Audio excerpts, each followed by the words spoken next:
FKC Fantasy Hour, we're back. It's time to talk about the most skilled position of the skilled positions.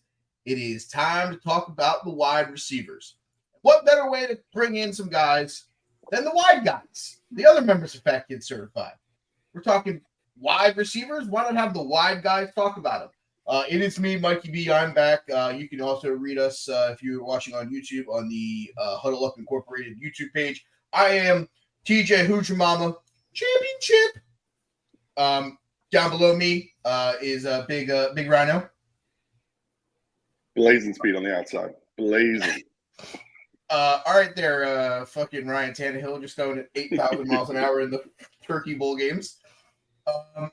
And breaking news here to the show. Yes. In the Vampire League, as you can tell by the illustrious name that I've so given him, Eyeballs. Craig Horn. Oh, good evening. I got a call from Hunter Biden. Should I answer it? Is it really? Probably not. Yeah, I'm gonna wait. I'm gonna wait till the end of this podcast. Congrats, Craig, man. Oh, wait a minute. Does he watch this? No, I don't. I'm not watching it live. We're not recording. We're just recording. Yeah. I'm gonna bring him on next week. What do you guys think? That's fine. We're talking about tight ends and defenses. Yeah, I just want to see him hit the crack pipe. Yeah.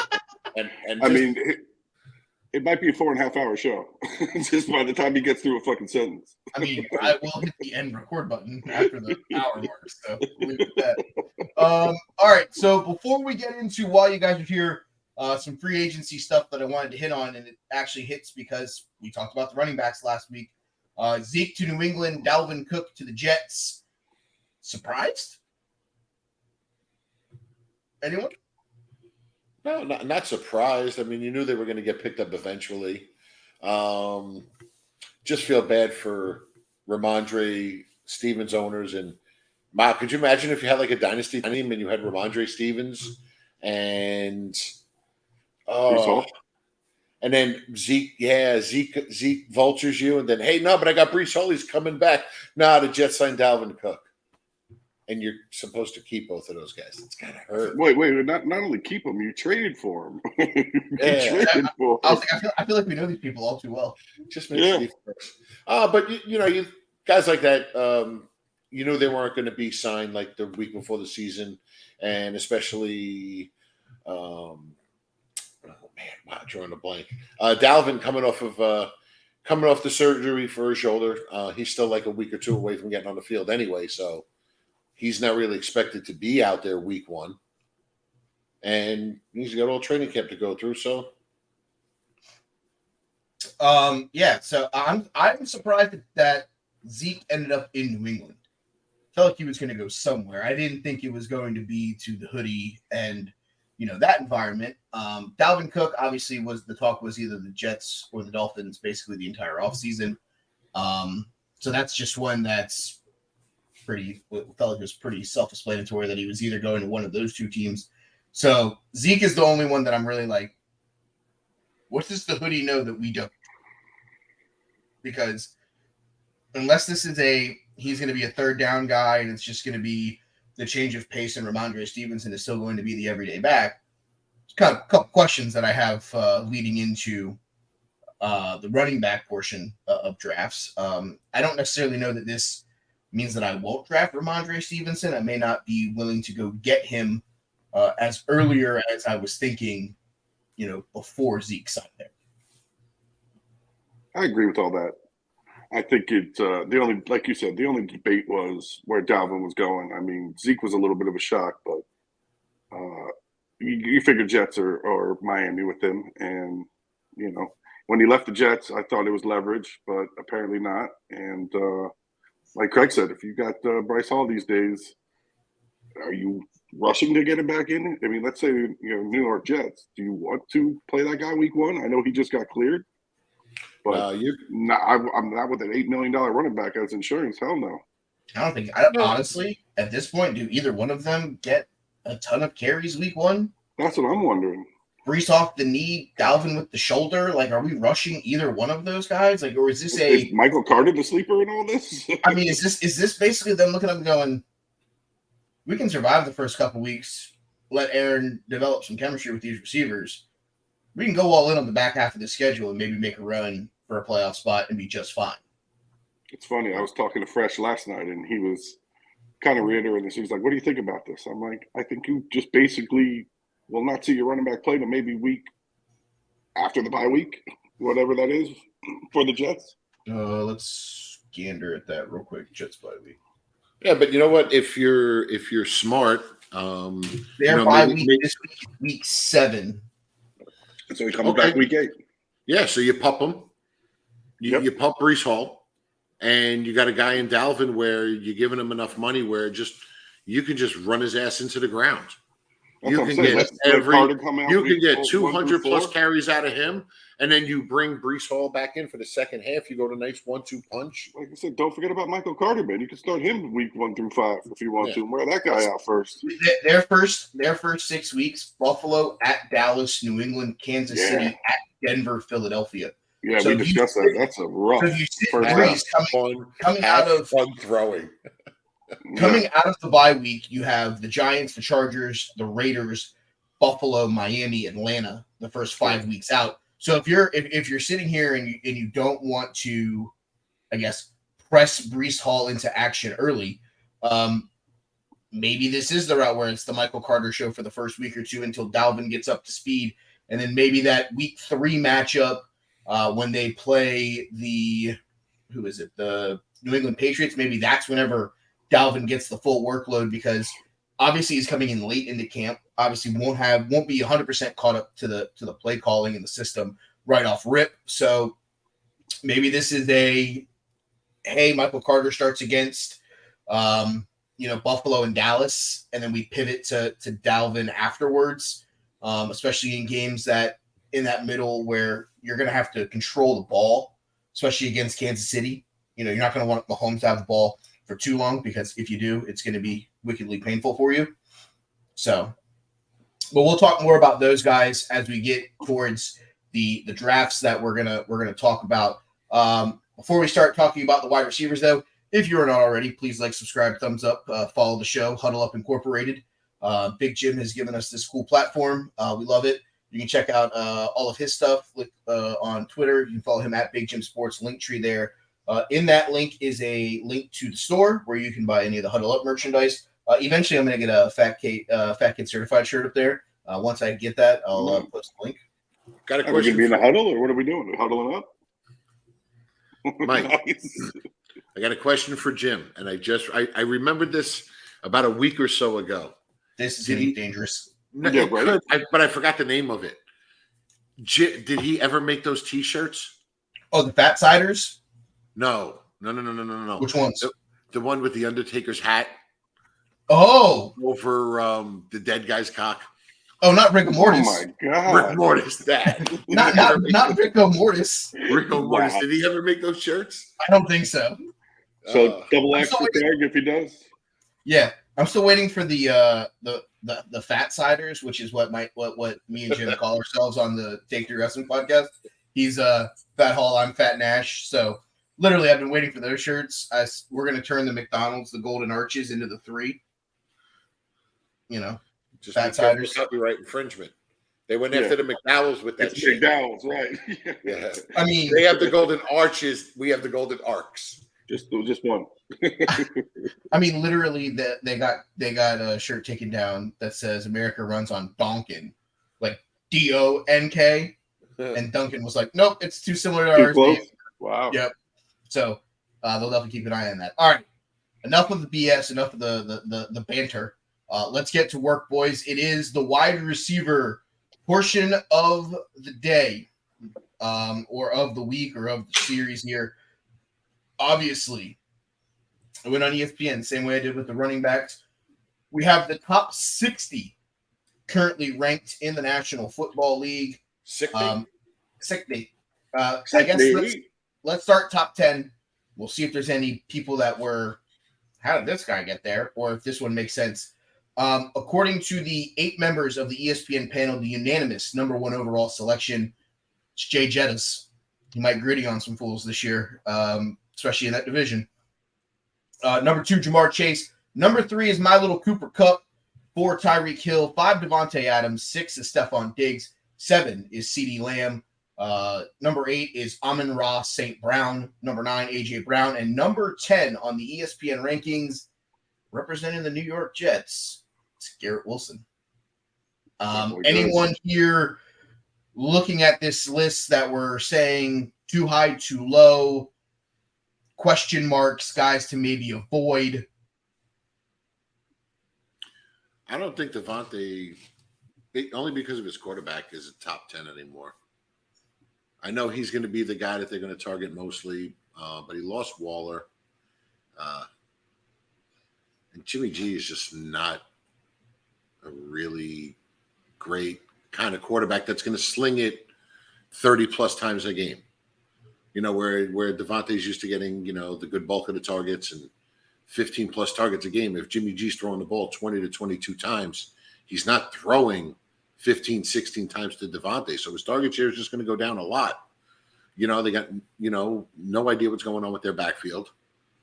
Are they going to put it in the hands of Zadarius White? If so, your linebackers are not going to be as scared as they are of Josh Jacobs. Drop an extra man into coverage. Okay. Now Devontae's double covered, triple covered. Top 15 for sure. I mean, based upon his talents and what he's done. But quarterback that he's got now, the inconsistency with the run game, I just don't think Devontae's a top 10 guy. You go Devontae. I'm going to go with the guy coming off the ACL injury and the question marks of how long is Matt Stafford actually going to be healthy. I was going to be my same guy. I don't think Cooper Kupp is the number 3 wide receiver in fantasy football this year. The volume still may be there, but if you have concerns over Jimmy Garoppolo, I have concerns over Stetson Bennett and whoever the fuck else they may have play quarterback for them this year, because I don't think Matt Stafford gets through this year healthy. So if Devontae Adams having a injury-riddled and injury-unproven Jimmy Garoppolo, then I have to feel the same way about what's next for the Rams if Matt Stafford goes down with Stetson Bennett or whomever else may play quarterback, as I'm getting ready to viciously slam my computer. But if we weren't recording, then I wouldn't, because Jack Flaherty just gave up a grand slam to Gary Sanchez. Head over on strikeouts. He won't make it out the first. Nope. All right. 11 through 20. Jalen Waddle at 11. DK Metcalf in the 12 spot. Devontae Smith, 13. T. Higgins, 14. Chris Olave is the 15. Keenan Allen, 16. Deebo Samuel, 17. Amari Cooper is 18. Chris Godwin, 19. DeAndre Hopkins, currently the number 20 wide receiver on the ESPN list. Is there anybody in this list, too high, too low, anyone that you can name off the top of your head that deserves a spot over any of these guys?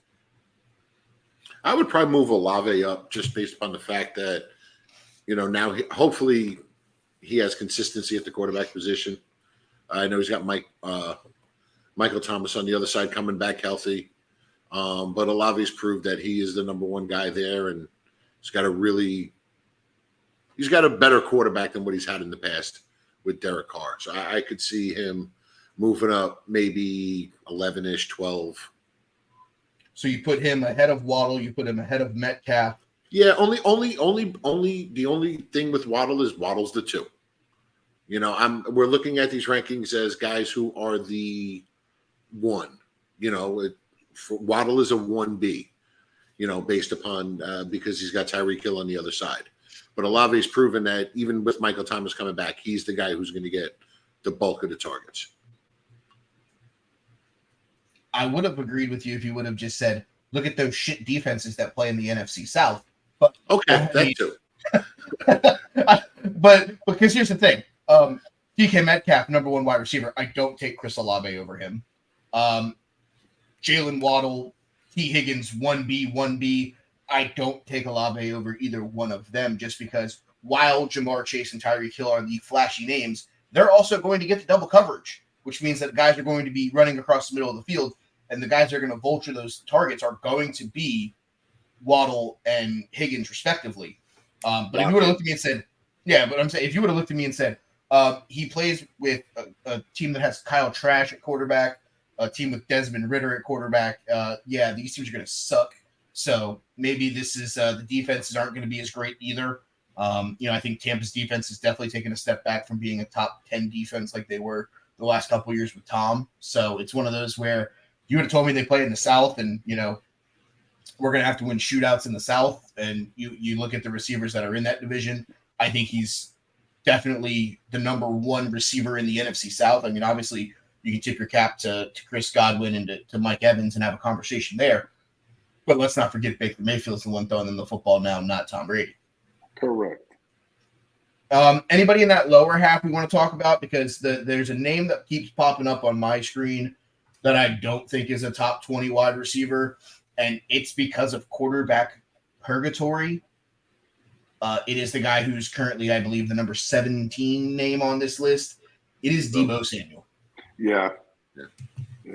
I get it from a fantasy perspective. He will put up points because he will get carries. He'll get the end around stuff. He'll get a rushing touchdown here or two here or there. So it may definitely boost his fantasy value. But I don't necessarily see that value is enough to boost him ahead of guys that are basically the guys. DeAndre Hopkins is the guy in Tennessee.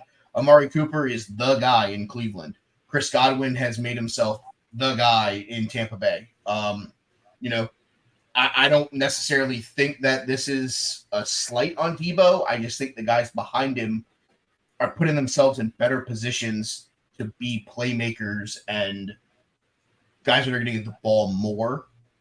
And with Sam Darnold, Brock Purdy, Trey Lance, Ryan, the ghost of Baker Mayfield passed. Craig might get a snap at some point this year. I don't know what's going on there. I get it. Yeah. Loosen up. Oh, yeah, coach. Loosen up. Yeah. I gotta watch the Uncle Rico footage. 3-step drop. Yeah. Okay. I get those clear over those mountains over there. He might get a start for them at some point this year. You never know. The thing is I get it. Brock Purdy, without limitations, guess what? Still going to be a little bit before I think he's actually ready to go. I agree with that. 21 through 30, it's Jerry Jeudy, Calvin Ridley, Deontay Johnson, Terry McLaurin, Christian Watson, DJ Moore, Drake London, Tyler Lockett, Mike Williams, and Mike Evans rounds out the top 30. Wow. Anybody in this one that you're higher, lower, don't need to be there? I might move Ridley up a little bit just because of, Craig might like this. I think he's a legit number one now on a legit team with a young quarterback and an offense that defense is not, you just said it, defense is not going to be that great. So whatever they're doing is probably going to have to win by 28 or 30. And I'd rather have that number one than a DeAndre Hopkins, something like that. So I might bump him inside more of my top 20. And not definitely to mention, have an issue with him being there. Not to mention, Hopkins is going to another quarterback that throws the ball 20 times a game. And I believe 30 years old at this point, 29, 30, somewhere around there. More than that. Who?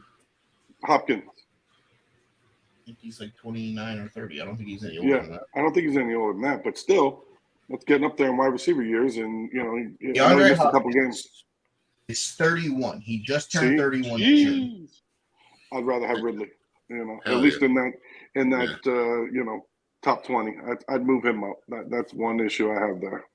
If there's a guy I'm going to move down, we didn't talk about him, and this is only because I don't believe he's found the fountain of youth. It's Keenan Allen. Yeah, Jesus. I get it. Herbert throws the ball 7,345 times a game. A lot of them are to Austin Eckler. But that guy hasn't been able to stay healthy the last 3 or 4 seasons. Mm-mm. And if you're a guy that's drafted him in the mid to late second round, you're thinking to yourself, I just got a piece of a fast-paced, high-tempo offense. You're right. For 2.5 weeks until he gets turf toe or a shin splint, or he bacchiotomy. I was gonna say I don't think he's any bit fucking closer to his early 20s, and I think he's got to be 29, 30 at this point too. All these guys were mentioned were 4 or 5 years ago. Yeah, I'll take him. I want Ridley more than him. I want Jeudy more than him. Christian Watson.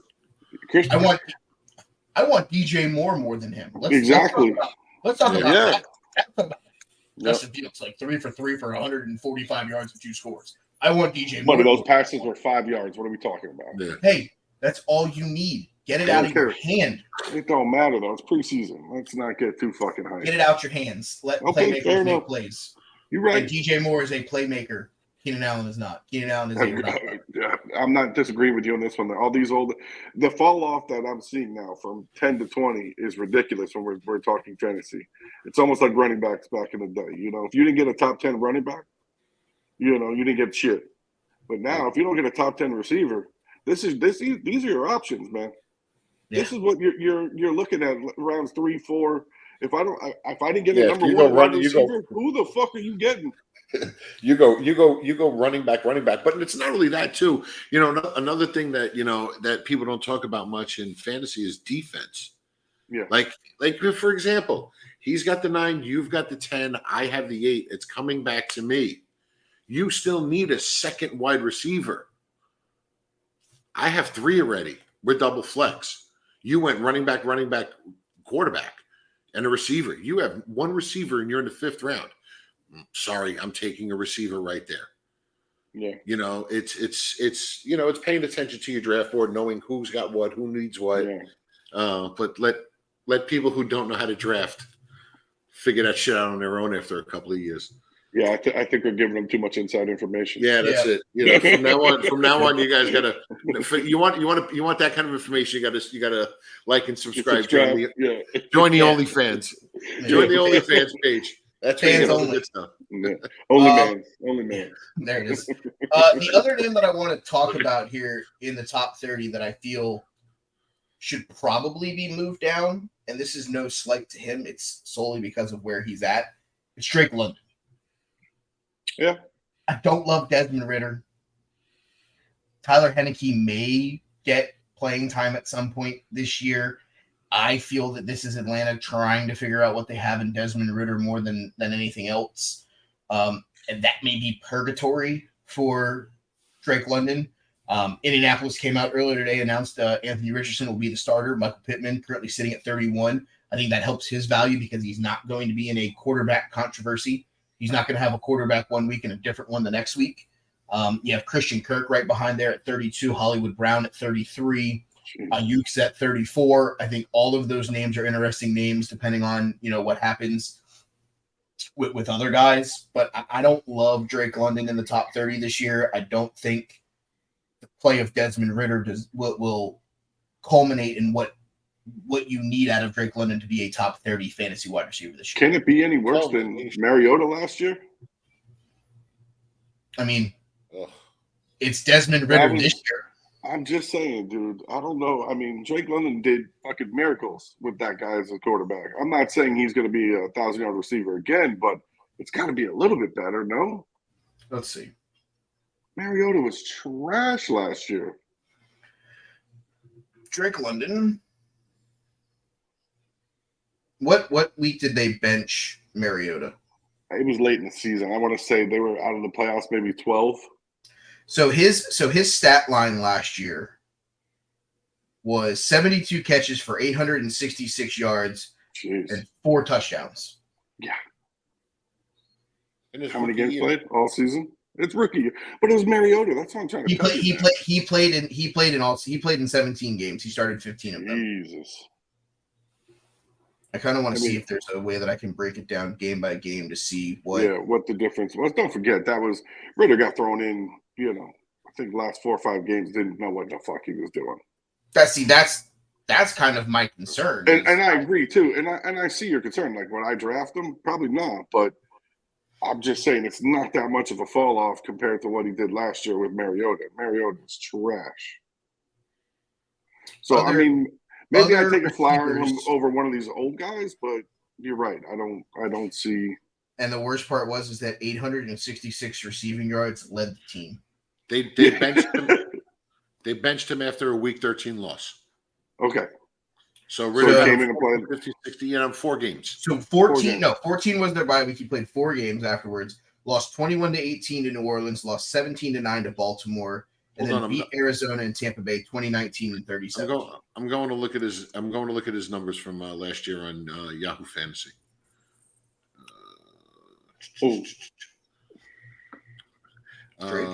Drake London.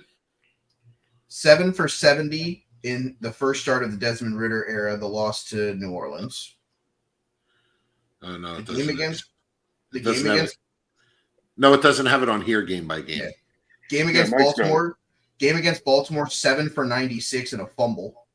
Okay, so that's targets and fucking receptions.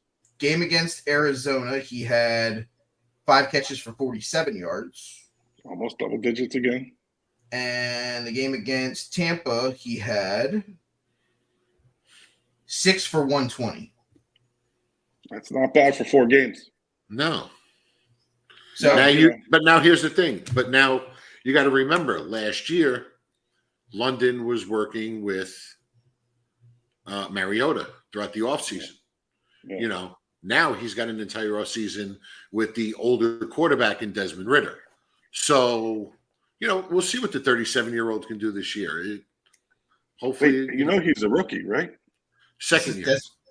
Second year, but but have you ever seen what he looks like, dude?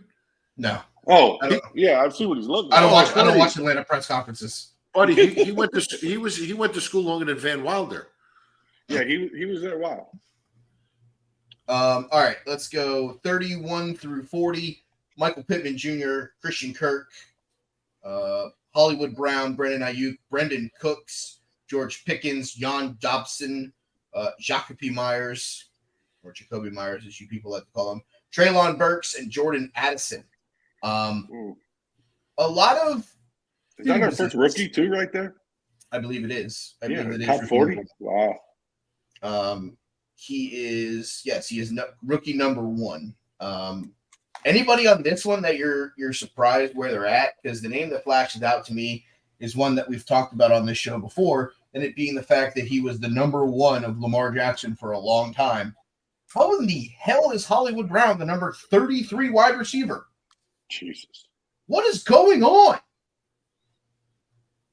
That offense is going to be atrocious. Pay me to. Yeah. Isn't Colt McCoy throwing him the ball? Buddy. Who gives a fuck? You can tell me Patrick Mahomes was throwing the ball to fucking Hollywood Brown. I don't know that I'd want him. Somebody's got to catch him. Somebody's got to stay on the field. That's true. Well, that's true. Yeah. The guy's got more leg injuries for someone who runs a 4.5 than I've ever seen in my life. It's true. Run slower. He should run slower. Save some of it, it feels like. Hold on a second. Mike, do you have any lower leg injuries from running fast? No. Nope. Ryan, do you have any lower leg injuries from running fast? I do not. I don't either. Run slower. That's it. Hollywood Brown last year played in 12 games. He started 10 of them, caught 67 passes for 709 yards and 3 touchdowns. And we think that Colt McCoy is going to give him better options? Colt McCoy won't be able to get rid of the football. Yeah. He's got to play San Francisco twice. He's got to play you guys twice. And we're sitting here thinking Colt McCoy is going to make Hollywood Brown a top 35 wide receiver? What are we doing? Like I said, somebody's got to catch him, man. He's the number 1 there now with D-Hop gone. You know what? And I'll take number 1 Christian Watson. Yes. Over him. I'll take absolutely. I'll take number 2 Brendan Cooks over him. I'm taking Pittman over him. Ooh. Pittman is ahead of. He is. I think, just slightly. He's in early 30s. He's 31. Hollywood's 33. The guys in the 40s, I'm even considering taking some of them. I'll take a Michael Thomas to rebound more than I will a Hollywood Brown. Absolutely. Gabe Davis. I'll take the rookie Jordan Addison because people are going to finally start double coverage number 1 wide receiver in fantasy football. Here you go. It don't hurt to have a number 2 that's quarterback throw through 35. I'll say 4,000 yards. I'll say that the name that Craig probably doesn't want to hear me say. I'm taking Jackson Smith and Jigba ahead of fucking Hollywood Brown. Absolutely. I'm taking a number 3 with Geno Smith at quarterback before I take the number 1. I think he's the number 2 now over fucking Lockett. Not just yet. Lockett will definitely be passing the torch to him. Well, Lockett's That's still for running. sure. Lockett's in the slot regardless. It don't matter. Well, now, no. And Jigba's going into the slot, and it's going to be He Metcalf. is? Yeah, it's going to be Metcalf and Lockett on the outsides. Oh, okay. Give me So- Jahan Dodson ahead of fucking Ohio State wide receiver. Fucking enough said. Yeah. Who's gonna have the number 1 pick in the draft this year? Probably. Probably Arizona with a boatload. Yeah, of Arizona or maybe the And you know Texans what? again. You know what? No, they're not going quarterback. I just thought about this. Arizona, I figured it out for you. Feel free to give me a call. It's whenever you guys just draft Marvin Harrison Jr. out of the Ohio State University to go be the number 1 wide receiver there. That's who you're drafting number 1. Or you're trading down to like the 2 and hoping that someone will pay. Like Craig said, draft the midget, trade the midget, and get more picks and see what you can do. I mean, Get them both. You got a new only because of the fact. Me and Ryan talked about this the other day. Only because of the fact that Arizona now has a new coaching staff. So you inherit all the problems that have been going on with this team. You have a quarterback that's been proven he doesn't want to read a goddamn fucking playbook. All he wants to do is play video games and go out there in crop tops. So Did you see the sports, bro? Did you see the sports, bro? Raindrops. Crop tops.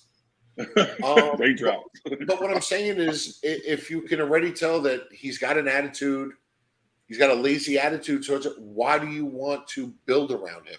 Like Ryan just said, trade him and get more picks. Yep. Somebody is going to be needing a quarterback next year. We talked Throw about Hollywood Brown in there too. Hell yeah. Get rid of all. And your ESPN number 33 ranking. Hey, Zach Ertz is back though. I saw. We'll talk about him next week. Yeah, can't wait. 41. We'll do 41 through 60 here. We'll finish the top 60. Gabe Davis at 41, Cortland Sutton at 42, Michael Thomas at 43, Juju Smith-Schuster at 44, Jackson Smith and Jigba is at 45. 46 is Kadarius Toney. 47 is Quentin Johnson. 49, Alan Lazard. 49 is DJ Chark, Juju. 50 is Sky Moore. 51, Odell Beckham. 52 is Zay Flowers. Nico Collins sits at 53. Rondale Moore at 54. Wait a minute. Sorry, 1 second. Nico Collins, he's at 53. Correct. Isn't he the number 1 wide receiver for the Texans? We'll talk about that in a second. Let me get the last ones out here. 55 is Michael Gallup. 56 is Zay Jones. 57 is Elijah Moore. 58 is Adam hooked on a Thielen. 59 is Darnell Mooney. And number 60 is Rashad Bateman. All right, let's talk Rondale. Let's talk Nico Collins real quick. Is this because we don't like CJ Stroud, or is this because it's Nico Collins? I'm just saying there's 32 teams in the league. You're the 53rd wide receiver ranked. Well, I can even just throw a rebuttal into that real quick. I think we just announced the first Kansas City wide receiver, did we not? Juju Smith-Schuster at 45. He's in New England. No, I'm sorry. No. Kadarius Toney at Kadarius 46. Toney. And that's this is a quarterback who's going to throw for 4,500 yards, and that's his number 1 wide receiver this year. We're just putting him up. No, Guys. Ryan, we talk about Kansas City's number 1 wide receiver in next week's show. Oh, that's right. Okay, That's right. hold on. You stopped me for Nico Collins, but you didn't stop me for the number 1 wide receiver in Carolina at 58. It's Adam. Yeah, I let you finish. Yes, I also heard that name as well. Yeah. The number 1 wide receiver in Baltimore is at 51. The number 2 is at 52, and the number 3 is at 60. Yep. And we're supposed to think that Lamar Jackson is back, boys. Yep. He's finally got weapons. Yep. His MVP. number 1 is the 51st ranked fucking fantasy wide receiver. We'll talk about his number 1 weapon next week too. Yeah. More on that next week. Because at the end of the day, anybody who thinks that this is the difference maker on offense, you've lost your mind. You got no ACL Beckham Jr. You got a guy who's trying to learn the playbook, and Rashad Bateman ain't been able to stay healthy. But hey, guys, Lamar's back. Fucking championship. Got him. How much guaranteed? Way too much. Yeah. Let's be frank here. Way too much. All right. Anybody else on that list that doesn't feel it's in the right spot, feels like it could be up higher, feels like you're questioning it? Because the name to me, we had 1 rookie in the top 40 in Jordan Addison. I think I take Zay Flowers ahead of Sky Moore. I think I take him ahead of Alan Lazard. I think I take him ahead of Kadarius Toney. I have no problem putting him in that 45-ish range, just because if Lamar is going to develop some kind of chemistry with some wide receiver in that offense, it better be the guy who actually has a shot at being there for longer than 17 games. Yeah. Obviously the safety valve in Mark Andrews is always the play whenever you're talking about Baltimore receivers or Baltimore catches. Down the middle. Yeah. So at the end of the day, I get that, but I still feel that if you're going to go get a guy receiver-wise in that offense that you can build a dynasty team around or build a, keeper, like he's a guy you might want to try to get in a few picks earlier than that, because if you wait, I don't think he's there on the way back. Young, fresh legs, new offense. He's got other weapons that may get the number ones depending on where they line up. So it's one of those where I don't think that he's going to have the blowout year, but I think he could have a good year with that offense, especially if you let Odell get the number one assignments and you let him the first couple weeks just be a guy who's out there running routes trying to win matchups against number 2 and number 3s. Anybody else in that top 60? No. Anybody that you think that outside of the top 60 that jumps out to you? I don't know. I've never drafted that low. Yeah. Did you mention Slim Reaper, Devontae Smith? Did I not hear his name? You did. He's in the top. He's in like the top 15. 12? I was going to say, yeah. Slim Reaper's 13. It was Waddle, DK, Slim, Higgins, Chris Olave. AJ Brown and okay, good. Because I was like, man, did I miss him? I thought I didn't hear that name for some reason. You guys have AJ at 9, Devontae at 13. Cincinnati has Jamar at 2 and T. So they're putting him as the best number 2 receiver this year now, pretty much. Second. He is the second best number 2. Oh, because Waddle. Yes. Correct. And I think that's accurate. And then Higgins is behind that. I see that. Yeah, Higgins is one behind Devontae. Okay. Which I'm not opposed to. I don't know. I think all that's accurate. That's what I was wondering. Yeah. Man, no, I got no problem. Like I said, I think Pittman, might have a down year. I know, I'm jumping back earlier, but that's just one guy I would try to avoid. I know, Yeah, I haven't been in the Dynasty League. I know. I just don't see anything out of him, especially if that team, fucking quits. And let's say the running back, I heard he's coming back, but what's he coming back to? What kind of situation?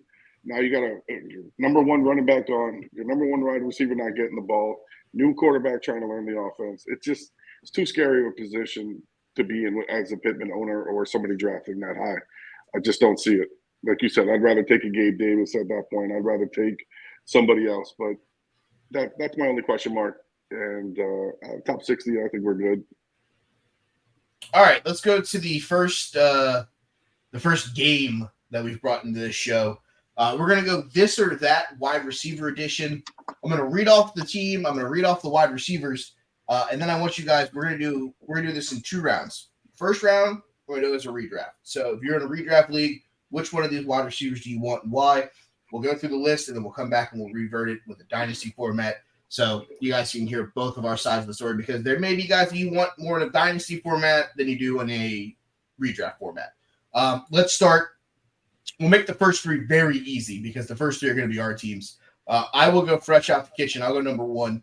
It's Jamar Chase or T. Higgins. I'll let you guys answer, and then I'll wrap up the Bengals, because obviously being the Bengals homer, I think that's probably the better route. Ryan, I'll go to you first. Jamar or T? Jamar. What are we doing? Correct? I mean, Jamar, both. Jamar, right, both. I don't necessarily – I'm not – the answer is Jamar Chase, but if T. Higgins puts up just as good of a year this year, I would not be surprised. He's going to get clear-cut number 2 corners on him.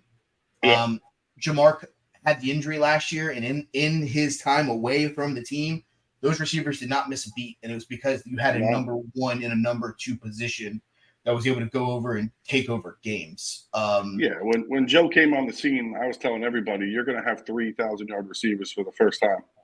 And I think we were pretty close, weren't we? I'll look it up real quick. I know one year they were really close to all three of them being 1,000. I don't know about last year, but so let's go Jamar Chase. So Jamar Chase last year had 1,046. The year before he had 1,045. So let's look at the 2021 team. And he missed some games. He played all 17 games in his first season. Yeah. And that one, as I look through the receiving portion, Jamar had 14, T had 1,000, and Tyler Boyd at 828. Yeah, that was close. I mean, you know. And then last year in 2022, it was Jamar had 1,046, T had 1,029, and Boyd had 762. Yeah. Yeah, but Jamar missed a few games last year. Yeah. Jamar played in 12 games. T. Higgins played in 16. Mm-hmm. Tyler Boyd also played in 16 games. But just to have a trio to be close to 1,000, that's pretty insane, man. Tyler Boyd, not a name that we mentioned in the top 60, by the way. Exactly. All right, let's go to the defending National Football Conference champions. I was going to say, you might as well go to the Eagles, get me out of the way. Yep, I'm gonna do all three of ours in order. So Okay. I'll start this one off. In a redraft, and this is solely the redraft answer. The answer is AJ Brown. The home run hitting ability that he has on the outside, I think, makes him the higher upside pick in a redraft. You know, I'll get to my reasonings for who I pick in a dynasty format in a few. I'll let these guys answer. Craig, where are you at on the Illadelph? Yeah, definitely go with AJ in the redraft. But going with the younger Devontae for the dynasty going forward. AJ came out, he played with DK. What's AJ around 27, 26, 27-ish? Yeah, probably around the 26, probably. I think he was and you got 3-4 years in Tennessee. And he's going into his second year in Philly? Yeah. Okay. Ryan, I'll let you go, and then I'll give my pick for the dynasty. Just starting out, these first two are just painful for me. I mean, we'll talk redraft, cool, yeah, AJ, but two guys I had in dynasty that I dropped. Let's start with T. Higgins in the last round, and dropped him probably that same year.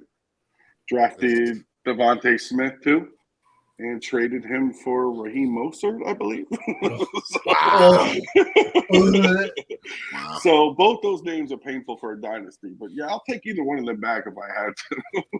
At this point. Gun to my head, I'll take either one of them. But I do have CD Stephon and Garrett Wilson, so they wouldn't, on that team. I don't know where they'd stack up. In a dynasty format, I'm actually gonna probably be the one. I'm taking Devontae, the younger legs, the fresher legs. And it has nothing to do with the fact that I don't necessarily think that, AJ is going to deteriorate rapidly or anything along those lines. I think it's just more younger chemistry, more ability to play with Jalen Hurts for a longer period of time. Yeah. And play together too. Yeah, play together at Alabama. But don't forget, AJ is his best friend too. So they got Correct. that kind of linked up too. So they're going to keep both of them for a long time, and that's going to be something to see for the next 3, 4, 5 years, I think. Yeah. All right, let's go to Craig's team.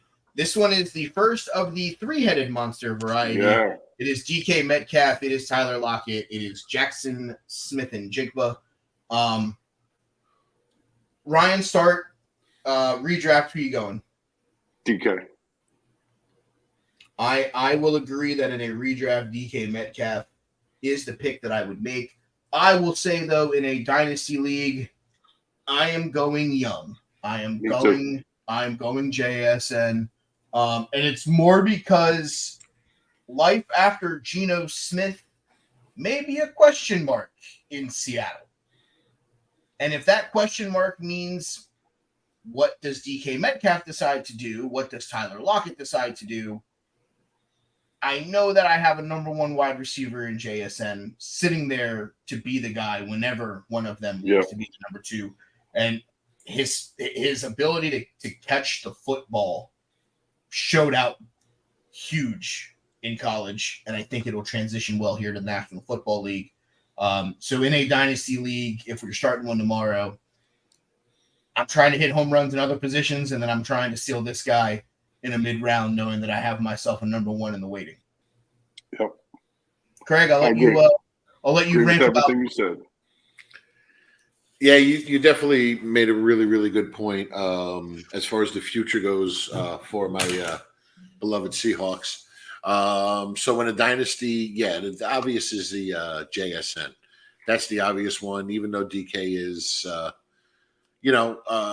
still one of the top receivers in the game, and Tyler Lockett's been there now a while, and he's probably got about a good 2 to 3 years left in him before he walks, before he retires, and then it's DK and JSN going forward. But like you said, Mike, and me as being the Seahawks fan, like I know we got Geno for at least 3 more years. That's probably it. So it all depends on what they do in the coming years in the draft, or are you going to just go out and get a 34-year-old guy at that time who's coming off of a contract, and you just insert him, and you've got JSN on one side and you got, an older DK on the other side? No, and I think that's a great observation as well. All right, Baltimore. No ACL, Odell Beckham or Zay Flowers. I'm gonna just be flat out apparent here. I'm taking Zay in both. I made my argument for Zay when we were going over the rankings. So I think this one's an easy one for me. I'll let you guys take the floor on the Baltimore receiving options. Yeah, Zay, no matter what. You nailed it. I mean, he's young and he's healthy. These other guys, Bateman, like you said, can't stay healthy. Beckham's coming back from ACL. Doesn't like to go over the middle. Never did. So, yeah, give me Zay Flowers. I hope I see none of us draft Odell Beckham in any league, period. I highly doubt it. I can confirm the guy that's a Bengal fan will not draft Odell Beckham. Breaking news. That's this like just did. None of us. That's like me drafting a 49er. Odell Beckham. Exactly. No, that's like you drafted a 49ers quarterback. Right. All right. Let's talk the Dallas Cowboys. Yeah. Brandon Cooks and Charles Dickinson Lamb. Can we throw Michael Gallup in here too? Sure. Okay, why not, right? Hold on. Would this be a better argument if they had a better quarterback? I'm gonna say no. Okay. The guy missed like 5 games and led the league in fucking interceptions. What are we talking about? I mean, I'm still gonna say no. That this wouldn't even be another conversation if they had a better quarterback. I think that both guys, or all 3 of them, play their roles very well. Yeah. Redraft, I think the obvious answer is CD. The Dynasty League, I feel like that's the same. But I would have no problem if someone decided that they wanted to go get Brendan Cooks, or a Michael Gallup early. I think CD, just from, like I said, youth, chemistry with Dak. You know what? Even better, chemistry with Cooper Rush, because we know Dak Prescott's going to miss probably 3 games at some point this year. It's one of those where it's probably CD, but I wouldn't be surprised. Yeah. I mean, I made this trade a couple years ago in our Dynasty League. I think I had the number 2 pick. Brandon had number 4. It was he wanted Jonathan Taylor. I wanted CD. I think I got an extra 3rd out of him or something the following year. Drafted CD. Hold on. So Brandon got hoodwinked and shenanigans by another member of this show. Exactly. Craig, it's your turn. What's that? You got to hoodwink Brandon and Manning. Are we? How? No. You got to find a way. When we left off last week, we left off with our, they were going to call and see what they wanted for what number 5 or 3, whatever you guys are swapping. Oh no, they're going hard after Teddy. Are they still trying to really? Yeah. What do they want to do? Draft another hurt running back? They want the 2, but he was like they were going to give Teddy take Teddy's 2 and give him. I guess they were going to swap the first round, but I think he wanted Teddy's second rounder. What? And give him like their 5th rounder or some shit. Oh God! Yeah. Somebody at home clip this next part when I tell you, hey, he's got no keepers as it is. Stop trying to rape him, man. Right. I No, think they're trying to give him. I think they're trying to give him keepers, but they don't have any either. Buddy, you couldn't give up a fucking 2nd round draft pick when your number 1 keeper is Terry McLaren and your number 2 one is fucking Craig. Yeah. No. Period. Yeah, you're on Teddy's team. Enjoy purgatory. Right. Nobody told I me. congratulated Teddy on his perfect record last year, too. I'm like, congrats on the perfect season. He's like, how'd you finish? That's Teddy's fucking. And how'd you finish? How'd you finish? Better than you. That's always my standard answer, too. Not last. Not last, bro. Yeah. All right. Did you have to look up in the standings to see where everybody else was? Everyone. Not just Everyone. one person. Everyone. Period. All right. Bringing all 7 back, guys. Bringing them back. Let's go. Run it back. We're gonna run this back, boys. Run this back. AFC East. Jalen Waddle, Tyreek Hill of the Miami Dolphins. I will be the first one. I'm taking the younger guy. Taking Jalen Waddle. Wow. To me, Tyreek Hill is a guy that is an absolute stud and an absolute playmaker.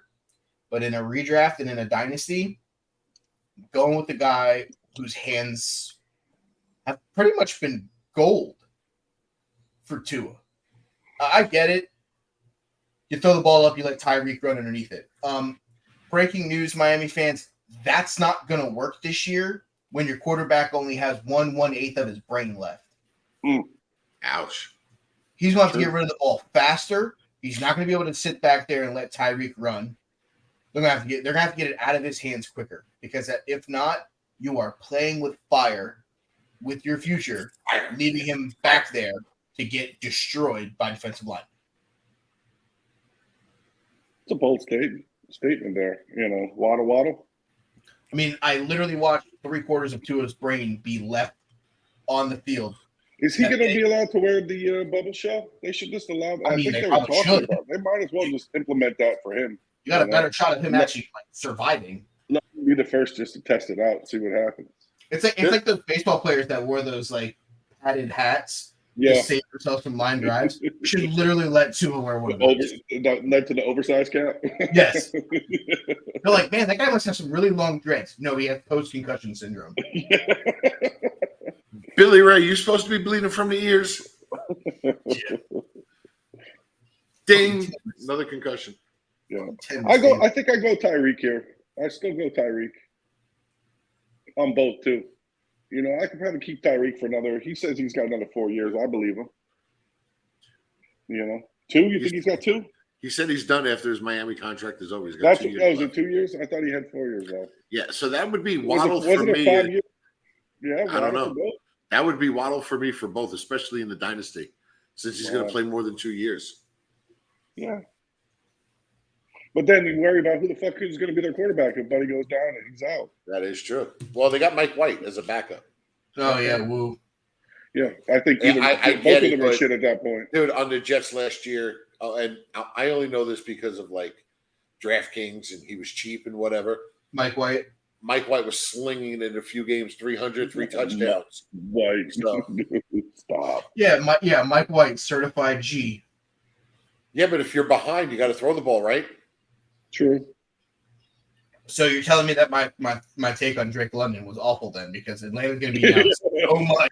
They're going to have to throw the ball 80,000 times. That's what I was trying to tell you. And Drake London ain't that bad in that scenario. My bad. That's on me. That's on me, boys. I fucked that one up. That's on me. Thank you. That's me. Going to be behind and throwing, like the Rams. Yeah. All right, another team that might be behind a lot, that may have to throw the ball a lot. with Baker Mayfield or Kyle Trash Can at quarterback. It's Mike Evans or Chris Godwin. Who we taking, Ryan? Do I have to? Yes. I have to pass, dude. I don't want either one of these guys. Period, dude. Pass. Mike, can I take Harry O'Godwin? You want to take the hog farmer from WWE? Yes, Henry O'Godwin. Henry O, baby. I'm gonna take Chris Evans because I feel like he's the safest answer. Captain America? Yeah, I seriously, dude. That's a good pick. Thanks. All right, wait. I want the Hulk on my team. Yeah, I'll take Thor. I want the Hulk on my team. I'm gonna take all of them. I think they're gonna have kids somewhere in the season and just make super athletes. Fuck that. I know who I want. The Juggernaut, bitch. The Juggernaut. That's my name in your phone still. My phone feed still, Jug. That's my name on Words with Friends. I'm the Juggernaut, bitch. That's awesome. So we talk about a team that was in wide receiver purgatory because of their quarterback. Let's go to a different team that's in wide receiver purgatory because of their quarterback. This is a guy that Craig mentioned he would not have in the top 10. It is the Las Vegas Raiders. Is it Devontae Adams or is it Hunter Renfrow? I think that's pretty easy. In a redraft, I'm not so sure. You want to know why? Because Jimmy Garoppolo is going to be a guy that's going to have to get the ball out of his hands very quickly. Jimmy Garoppolo used to play in the Bill Belichick offense where there was normally 5 really short white wide receivers that just run 3-yard slants and 7-yard dig routes. Hunter Renfrow's been doing the same thing. True. Since college. So if I'm sitting here and I'm telling myself, at like 10, my choices are Devontae or a member of the Miami Dolphins, I'm probably going to take Waddle and then be like, oh, look, Hunter Renfrow, 9 rounds later. Probably going to end up with just as many catches. Maybe not as many touchdowns, but for a 10th round selection, I don't need it. But Jimmy G sucks, so they'll probably each have 17 catches on the year. True. Or Devontae gets traded at the trade deadline to someone who needs a wide receiver. Kind of like he gets traded to Kansas City and then they win another 7 Super Bowls. Fuck you. The $1 million question is, who's their backup? Because that guy's going to be throwing the ball, Craig, right? I mean, Jimmy G's going to be fucking 4 games and hurt, and then he's gone? Probably. You think he stays healthy all year? I'll look right now. There's no way he stays healthy. It's Jimmy G. There's no way he stays healthy. The current depth chart for the Las Vegas Raiders at the quarterback position, it is Jimmy Garoppolo, Brian Hoyer, I knew it was Aiden O'Connor. I said Bobby Hoyer. We're way off today with our name. I mean, to be honest with you, kind of like him better. That's what I'm saying. Well, we're going to see him at some point, so don't worry about that. I mean, at this point, we might as well start in week 1. Yeah. Jimmy G's foot, right? Jimmy G's foot's cleared. He's all good. Sure. Right? What's your definition of good? I mean, is he ever good? That's my definition. Yeah. Like I said, I think you still take Devontae, just because of the name. It is what it is. If I had him as a keeper, I wouldn't be upset. And if I got him in a redraft, I'm definitely taking him over Hunter. Hey, Mike. Yes. Hello. No. Sorry. See, it's taking him because of his name is why the remedial league is the remedial league. Oh, so you're telling me if Devontae Adams is there, you're not taking him? Absolutely not. Okay, but it's only because of what I said before. He's got a quarterback who's going to throw the ball 20-something times. Me and Mike said the same thing about Cooper Kupp. If I see his name there, I'm not touching him. Period. I had the 8th pick in Manning's draft. I'm not touching him if he lands there. No shot. I'm good. I'm good with Tyreek Hill. I'm good with. And I don't think I drafted Devontae either. But on the comeback, I might. Different story. Not your first pick. Okay. Second round, I'd still potentially possibly take Devontae over Cooper Kupp just because. Okay. Yes. I don't like Stetson Bennett or whoever. That whole team is going to be traded by the fucking trade deadline, dude. Donald's out. Everybody's gone. Like, Craig, do you know they have no draft picks? You're the one who tells me they have no draft picks. It's time to get some draft picks. Yes. And how do you do it? You trade Cooper Kupp, Kupp and Aaron Donald and Aaron Donald, Van and Jefferson whoever else you got. I mean, honestly, right now the number 2 quarterback, according to ESPN on the Rams depth chart, is Brett Rippin. Oh, Brett it's not Rippin. even Mark the Ripkins? 32-year-old. Yeah, Ripken. Wait, Cal. No, that's Brett? Cal Ripken. I'm thinking Mark Ripken. Mhm. Brett Mark Rippon used Rippin to be quarterback and for the Redskins. Stetson Bennett. The Stetson Bennett. Redskins. Yeah. Oh, good segue. Talking about the Redskins, let's talk Commanders. It's There it Terry is. McLaurin, it's Curtis Samuel, or it's free agent acquisition Byron Pringle. Scary Terry, both. Yeah, scary Terry. I mean, I think Terry's the obvious answer here. I think my biggest issue with them is Who's throwing him the ball? fuck Sam Howell. Mm-hmm. Garbage. This one should be a fun one. The Chicago Bears. DJ Moore, Darnell Mooney, and Chase Claypool, all three in the wide receiver room now for the Chicago Bears. They went and got Justin Fields some weapons. You know, hold on before we get to the answer here. How the hell did the Bears get better weapons for Justin Fields than the Ravens have ever gotten weapons for Lamar Jackson? Because they understood the game plan. And one of them's an MVP. Because they're not paying Justin Fields like $280 million and most of it guaranteed. Yeah, but they weren't paying Lamar that for a long time until fucking about a month ago. Yeah. I mean, that in case is a problem. Everybody for the longest time has been shitting on the Bears for like their thought process and their free agency plans, trading Khalil because Mack. they had the money too. Yeah, but the thing is you can go spend all the money in the world you want. But when you were facing Ron Charlie Rodgers twice a year, it didn't matter if you went out and signed every free agent. You probably weren't beating the guy. Yep. Now that he's gone, now you're like, hell, we got to get him. So out of the three of them in a redraft, I'm taking DJ Moore. In a dynasty league, probably the same, but I'm actually considering a mid-round dynasty pick of a Darnell Mooney. Last year, towards the end, with Chase Claypool and him on the field together, he played better than he had any other point in his career. So hopefully, I'm hoping for a Mooney. The ball keeps rolling.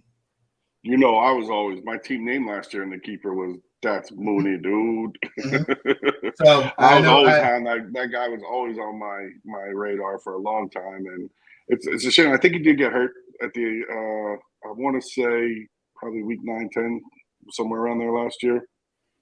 But Mooney, yeah, it's a name I love, but yeah, I think you got to go DJ Moore, both, just because. You know, that's a legit number one for this guy now. And maybe they get another 4 or 5 years together doing it. All right. Next up is the San Francisco 49ers. Brandon Ayuk, Deebo Samuel. Ew.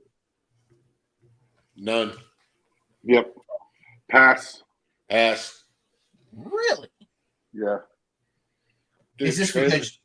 Well, it's because of the. They're in such shit. They're about to be in the same kind of thing that the Rams are going to go through. Unfortunately, and I say that as Craig Layla says hi. Hey, how you doing, little lady? Good, Layla. What's up, on the bag? The trading away 2 number 1 picks for Trey Lance is biting them in the ass already. Yeah. They talk that they want to trade him, but you're not getting what you gave up for him. You're not. You might get a third rounder.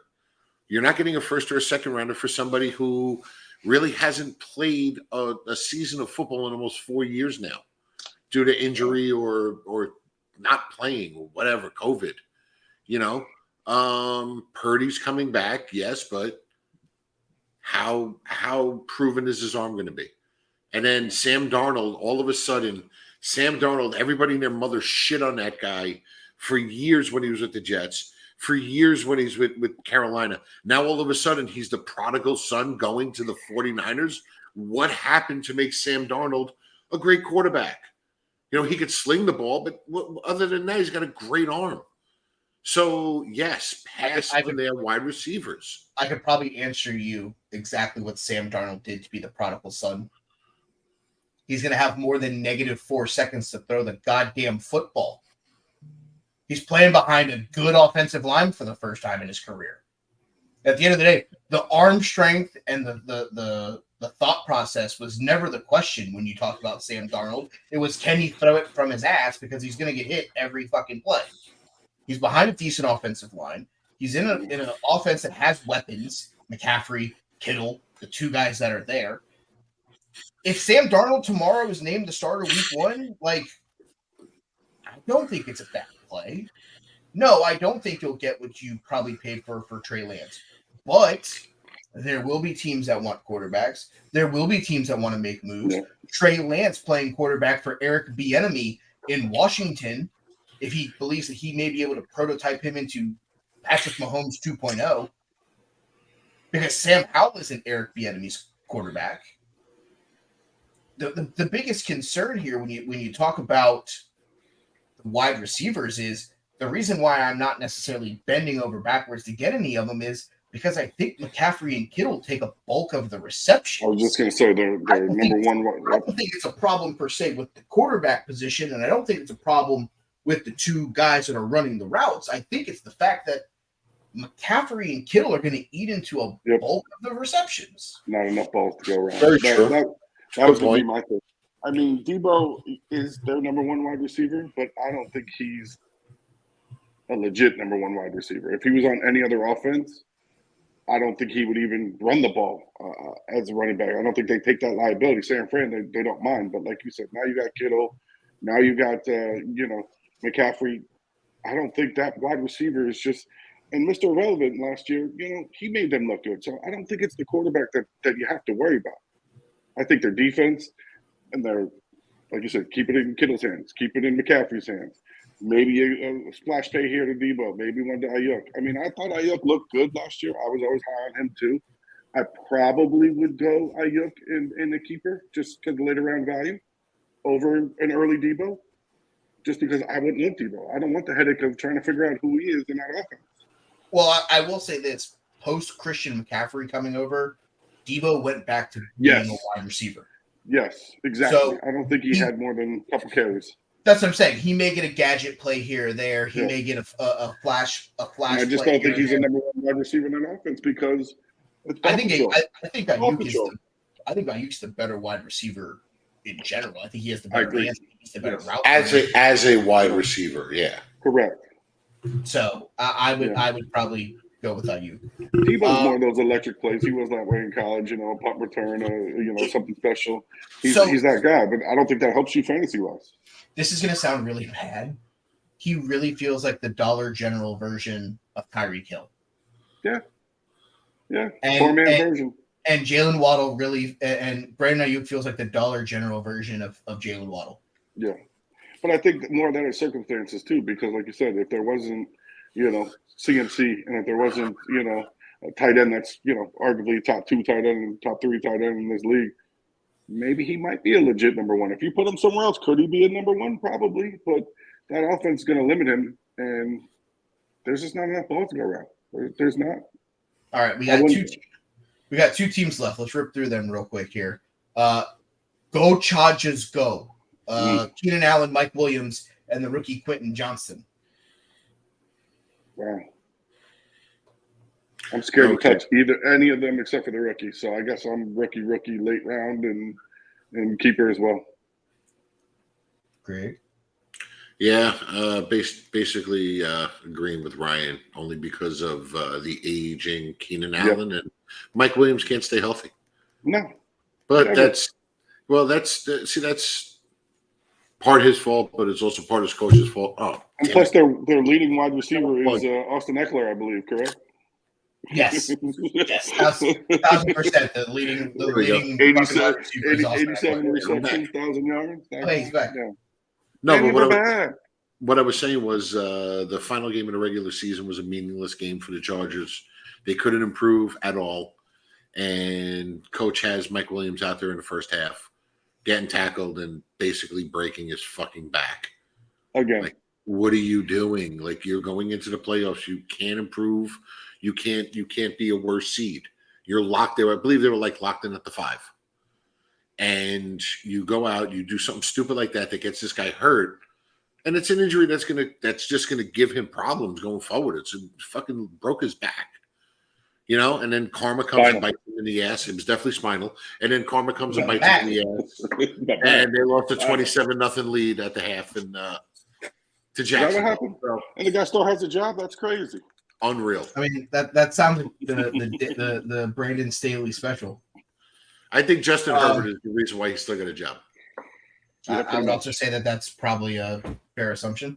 All right, last team that we talk about here, the depth chart of the Jacksonville Jaguars. Duval.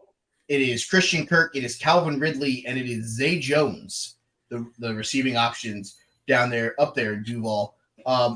Obviously, the dynasty guy, I think it's Calvin Ridley. Younger legs, hasn't played in a couple years. They're more fresh. In a redraft, right now, going into this year, I still like Christian Kirk. I think he's the safety valve of Trevor Lawrence between him and Evan Ingram. I think it's one of those guys. I need 3rd and 7. I know that Christian Kirk knows where the sticks are. I think it's more of a trust thing for me with Trevor Lawrence. I think Christian Kirk really fills the role that Hunter Renfrow had at Clemson with Trevor Lawrence. I think he's the security blanket. That's why I think in a redraft I'm going Christian Kirk, but I think in a dynasty, I'm probably taking Calvin Ridley because the reality of the standpoint is yes, Calvin Ridley can hit a home run, but you're also playing with fire with Calvin Ridley. Let's not sit here and say that you're not one bad decision away from losing him. I get it. It's young. I get it. He supposedly fixed whatever problems he had, but you're still playing Russian roulette because sometimes he may have fixed the problem, but the people around him may drag him back into said problems. What's the over-under on it, Mike? Honestly, did Calvin set that number? No, because no. At this point, because there are multiple things you can go into. Obviously, the injury bug is a thing. He hasn't been hit really in the last couple seasons. Is he someone who that first hit or that first cut, the hamstring gets a little because he hasn't been doing it as frequently as everybody else. I think those are all concerns that you have to have. I think if you're looking at this year, if Calvin Ridley plays more than 12 games, I think it's a win. So I wouldn't be surprised for him to bet on himself there a little bit, if you know what I mean. So if what it's are the odds? Exactly. If anybody's betting on himself, it's definitely him. Yeah, I mean, if there's someone who loves himself some him, it's probably Calvin Ridley, right? I'm taking my over today, boys. I think I'm going to play in a bunch of games. I think I go Ridley there, Bo, just because of, like you said, I like what you said, but I still think, when he was on Atlanta, he was a beast. He really was. Mm-hmm. And he was next to Julio, too, for a little bit, And still, I think he's a legit number 1 there. I think him and Trevor Lawrence could do something special. Again, 4 or 5 years. I'd rather see that than, anybody else in that. Except for Evan Ingram. Maybe, next week we'll talk about him. But definitely I like, Craig kept him for what? All last year? 2 years. That's crazy. Well, I had him the year he sat out. So the last half of the season, he took the season off with the mental whatever. But then I redrafted him last year, and I'm like, the guy's basically going to have a year and a half off from any contact. So he is. I believe he's 28. But he's got 2 years that he hasn't been hit. So that's fresh. That's a fresh 28-year-old. Yeah, but he also it's fresh, but he also hasn't been hit in 2 years. I get it. You gotta hope. You gotta hope he's been doing the right thing in the offseason. Also, but that's the thing. But the thing is, at the wide receiver position, they're not getting in a car accidents like running backs are. You're still getting hit, but you're not getting. You're not getting those car crashes in the trenches. No, but if you're not doing the right thing and getting your legs in shape, I mean, trust me, you can run to first base and pull a hamstring. There are fine-tuned professional athletes that do that on a daily basis in Major League Baseball. It is real simple to, if you ain't, no, dear God, no.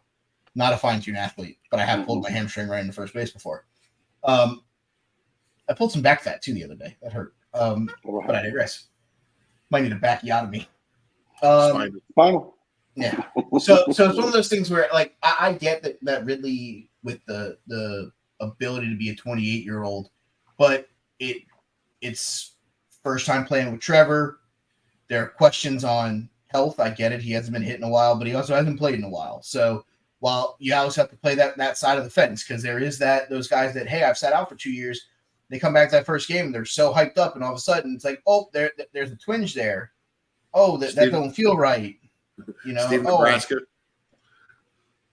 So I think Ridley's the obvious choice in a dynasty league because of the age and potentially, like you said, the 2 years of not being hit. I think if he can build a rapport with Trevor Lawrence, I think in a dynasty league he's a nasty guy to have. But in a redraft, I may like the value of Christian Kirk more depending on where you're sitting at when Calvin Ridley is coming off the board.